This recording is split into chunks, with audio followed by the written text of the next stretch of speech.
কঠোর মায়াবী যে বিবি সাহেবা, বলেন বলেন এই গোলামের কাছে কি উদ্দেশ্য? বাচ্চামো করতে হলে রাস্তায় যে করো, দশজনে বাহনা দেবে। আমার প্রয়োজন নেই, তোমার একার বাবা পেলেই আমি সন্তুষ্ট। এই 10 বছর ধরে আমি তোমার অনেক কুকীর্তির কথা শুনেছি, কোনোদিন কোনো প্রতিবাদ করতে আসিনি। শুধু আমার বাবার মনোনীত মতে অমর্যাদা হবে ভেবে। আর নতুন কিছু শুনেছেন কি? হ্যাঁ শুনেছি। বলে বাধিত করুন। এগুলো কার? আমার। রচয়িতার নাম প্রদোষ চৌধুরী কেন? তুমি লিখেছো মিথ্যাবাদী প্রবঞ্চক কৌশলের রচনা চুরি করে নিজের নামে ছাপাতে তোমার বিবেকে কি একটু বাঁধলো না? তুমি এসেছো প্রেমিকের জন্য আমার কাছে,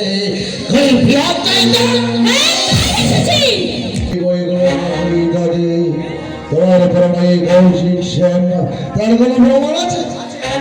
আছে। কি প্রমাণ? প্রমাণ আমি এই বইগুলোর প্রত্যেকটি ছত্রের সঙ্গে আমি পরিচিত।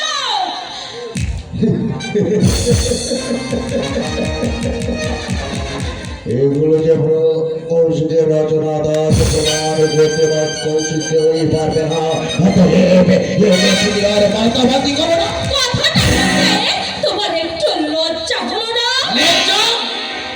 লজ্জাটা যে আমার বরাবর। তোমার আর কোনো কথা আছে? আছে। বলো। এই উপন্যাসগুলোর চিত্র সত্য তুমি বিক্রি করেছো কেন? চিত্র নির্মাতাদের কাছ থেকে মোটামুটি অনেক টাকা বেশি বলে। ছি, এত নীচ, এত মানুষ তুমি।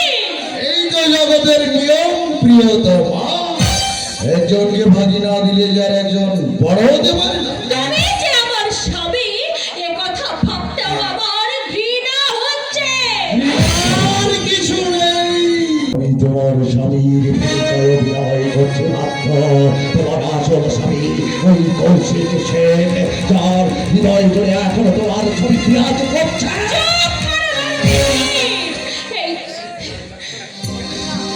ঠিকনা নিজের অন্তরকে জিজ্ঞাসা করে দেখো, তবে ঘাবড়াবার কিছু নেই।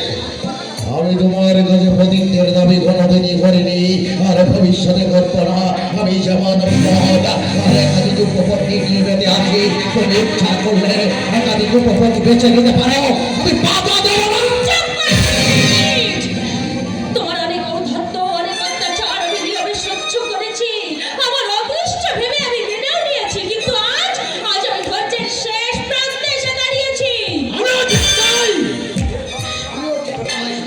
এরপরে তোমাকে আপন করে কাছে পেতে চেয়েছি, কিন্তু তুমি আমাকে অনাদরে দূরে সরিয়ে রেখেছ। দোষ চাপিয়ে নিজের সাধু সাজবার চেষ্টা করো না। বিয়ের পর থেকে একটি রাত তুমি সজ্ঞানে বাড়ি ফেরোনি। মধ্যাবস্থায় আমায় কত কটু কথা বলেছ, কত প্রহার করেছ। আমি অম্লানে সবকিছু সহ্য করেছি। আহা গুণবতী প্রিয়তমা আমার, এবার কথা কি শেষ হলো? এবার তুমি আসতে পারো। নারীর প্যান প্রাণী শুনে শুনে মনটা আমার পচে গেছে। খাঁটি কথা বলেছো। এ কথা তোমার মুখে শোভা পায় বটে। তুমি ও দেখার মতো চমকে উঠলে কেন? চম্পাকে কি আজ তুমি নতুন দেখছো? এই রাতের বেলায় কেন এসেছো এখানে? রাতের বেলাতেই তো আমাদের প্রাণ সরস হয়ে ওঠে। তুমিও তো বেশ তৈরি হয়ে আছো দেখছি। বোতলটা খালি না আছে? তাও না, গলাটা একেবারে শুকিয়ে কাঠ হয়ে গেছে। অনেক দূরের ফুল হয়ে গেছো। আজ অনেক সাধি সাধনার পর রঘুনাথের কাছ থেকে তোমার ঠিকানা নিয়ে শটানে চলে এসেছি।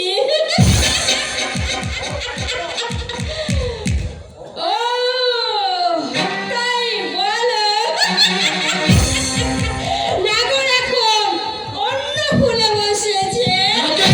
ও আমার বিবাহিতা স্ত্রী সুচেতা। স্ত্রী প্রদোষ চৌধুরীর। লোকের কাছে তো তুমি আমাকে একদিন স্ত্রী বলে পরিচয় দিয়েছিলে। তুমি কে? এইসব মানুষের খেলার বস্তু। ভালো করে চেয়ে দেখো আমার দিকে। কত শত পুরুষের পদচিহ্ন আমার এই শরীরে টিপে চেপে আছে। প্রথমে যে পদচিহ্নটি দেখছো সেটি কার জন্য? আমার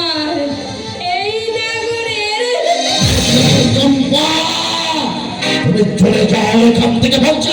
না, ও জানে না, ওর কথা আমি শুনতে চাই। প্রদোষ চৌধুরী যখন তোমাকে একবার স্ত্রী বলে পরিচয় দিয়েছে, তখন সেদিনের আর বেশি দেরি নেই।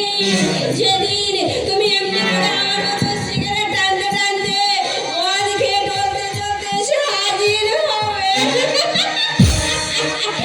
আমার নাগরের এ বিষয়ে খুব হাত চষেছে।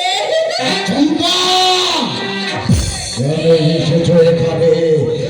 আমার বেরসিকের মতো কথা বলছো কেন বলুন? আমার কথা উত্তর দাও, বলো কেন এসেছো এখানে? আমি মধুমক্ষিকা, যেখানে মধু সেখানেই তো আমরা। আসলে কত বড় সাহিত্যিক, সারা দেশে জুড়ে তোমার নাম। তোমার লেখা নিয়ে সিনেমা হচ্ছে। দাও না, আমাকে সিনেমায় নায়কের সুযোগ করে দাও। তোমার মনে আছে 10 বছর আগে তুমি আমাকে দিতে চেয়েছিলে, কিন্তু প্রিয় তোমাকে হাতছাড়া করতে তোমার প্রাণ চাইলো না। তাই আমাকে বিয়ের প্রতিশ্রুতি দিয়ে আমার চরম সর্বনাশ করলে তুমি। এও তোমার স্বাদ মেটেলো না, একেবারে পাকাপাকি ভাবে তুমি আমাকে স্থান করে দিলে কণিকালয়ে। বাপদেশ, তুমি আমাকে কত ভালোবাসো। কেন এসেছো বাড়িতে? জানো এই বাড়ির একটা মর্যাদা আছে। লজ্জাটা বুঝি আমার নেই? ছলনায় প্রতারণায় তুমি আমার চরম সর্বনাশ করে আজ মর্যাদা দেখাচ্ছ। আমার বুঝি সংসারের স্বপ্ন ছিল না? স্বামী পুত্রের প্রেম ভালোবাসা পেতে আমার এই নারী মন বুঝি উন্মুখ হয়েছিল না? সৎ শান্ত জীবনের দাবি নিয়ে আমি বুঝি এই পৃথিবীতে আসিনি।